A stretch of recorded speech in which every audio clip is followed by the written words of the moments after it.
Welcome back to The Explainer. So today we've got an incredibly powerful topic lined up for you. We're looking at a really deeply personal account from author Andrew Turtle. We're going to examine his harrowing experience with a severe manic and psychotic episode back in 2023. But, this explainer isn't just about the crisis itself. It's really about the fascinating, almost mechanical way he found his way out of it. We're going to explore how the simple, deliberate act of writing became a literal lifeline for processing profound trauma and, honestly, rebuilding reality from the ground up. Let's get right into it. Okay, let's dive into this. When you're hospitalized for a severe mental health crisis, the stakes are they're as high as they can possibly get, right? Your grasp on the world is actively slipping. For Andrew, he found himself in a psychiatric hospital, and initially he was just looking for a way to pass the time. But he pretty quickly realized something profound. He notes that writing played a significant role in helping him recover from his manic and psychotic episode. What started out as just a mere distraction evolved into the single most important tool he had for actually understanding what had happened to him. He discovered that writing wasn't just some hobby. It was a totally powerful mechanism for recovery.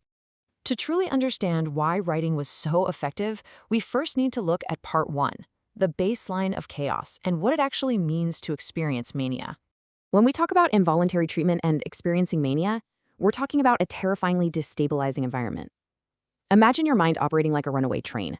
Mania and psychosis are intensely chaotic. Events happen with this dizzying speed. Your thoughts race so much faster than you can actively process them. Your emotions?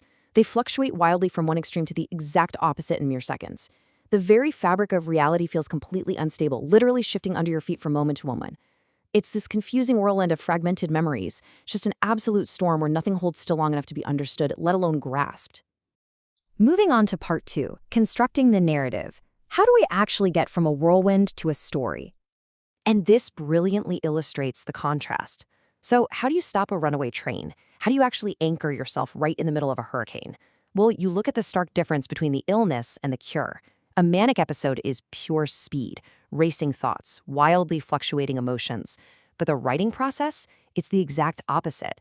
By forcing himself to write, Andrew was essentially forcing his mind to physically slow down. You just simply can't write as fast as a manic brain thinks. The mechanical, deliberate act of putting words on a page requires you to reconstruct the sequence of events step by step. It directly counters the pure chaos of the episode with real, tangible structure. So the absolutely crucial point here is this. Writing physically transforms a terrifying blur of fragmented, chaotic memories into a clear, understandable timeline. Instead of just being a passive victim to a whirlwind of emotions, Andrew notes that he gradually created a coherent narrative of what had happened to him. He was actively, deliberately putting the pieces of his shattered reality back together in an order that actually made sense. But of course, the journey doesn't just stop once the immediate episode ends. Let's look at part 3, navigating trauma and separating insight from delusion. Because, you see, once Andrew's immediate delusions finally subsided, he was suddenly hit by this massive flood of memories from past experiences. This incredible influx actually led to the creation of his work, A Turtle's Journey. He wasn't just documenting his manic episode anymore. He was now exploring his entire life. Writing provided this remarkably safe, controlled space for him to revisit deep-seated, really difficult memories. It allowed him to deeply examine the impact of traumatic experiences that had shaped who he had become. And perhaps most importantly, it allowed him to place those difficult memories within the broader context of his life story. It gave the trauma a place to live that wasn't completely overwhelming his present reality. In his book, The Dialectics of Mania, Andrew actually maps out a highly specific post-episode reflection process. When you're recovering from a manic episode, a huge challenge is separating the genuinely meaningful insights you might have had from the sheer delusions generated by the illness. Writing gave Andrew the exact space to do this. Step 1, he could meticulously question the assumptions his mind had made.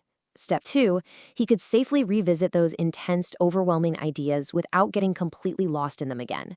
And Step 3, he could logically determine which insights actually held lasting value now that he had returned to a stable state of mind.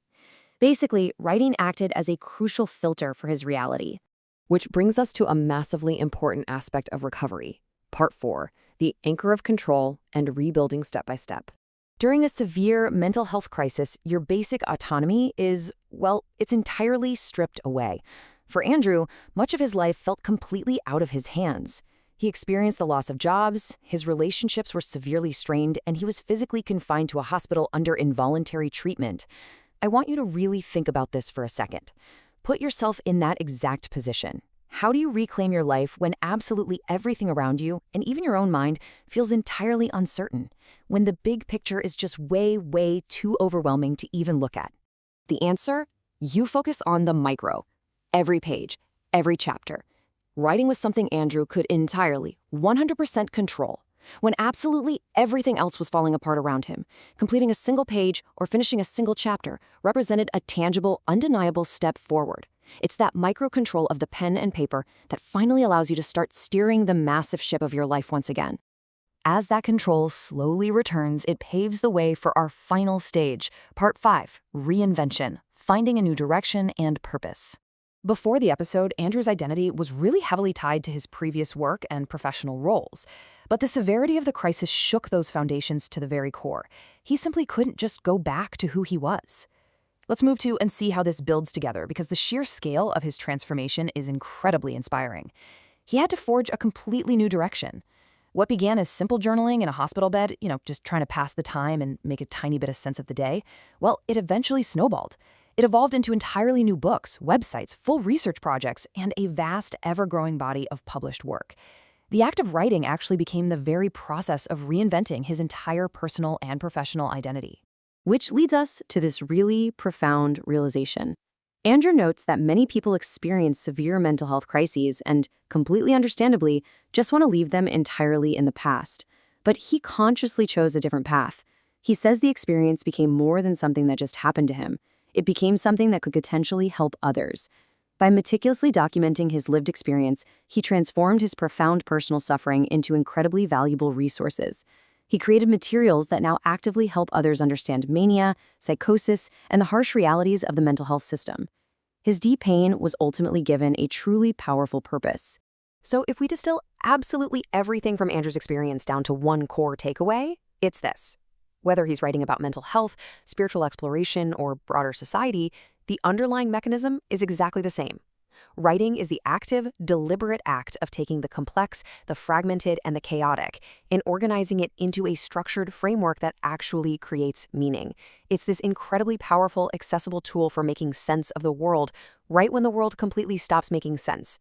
So I want to leave you with this question to deeply ponder. We all face chaos, trauma, or moments where life feels deeply fragmented, even if it's not to the extreme of a hospital stay, right? How could you use the mechanical, grounding act of writing to organize your own fragmented experiences?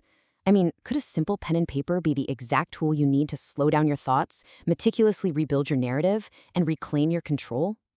Thank you so much for joining me for this explainer. I truly hope it gave you a powerful new perspective on the simple yet profoundly transformative act of writing.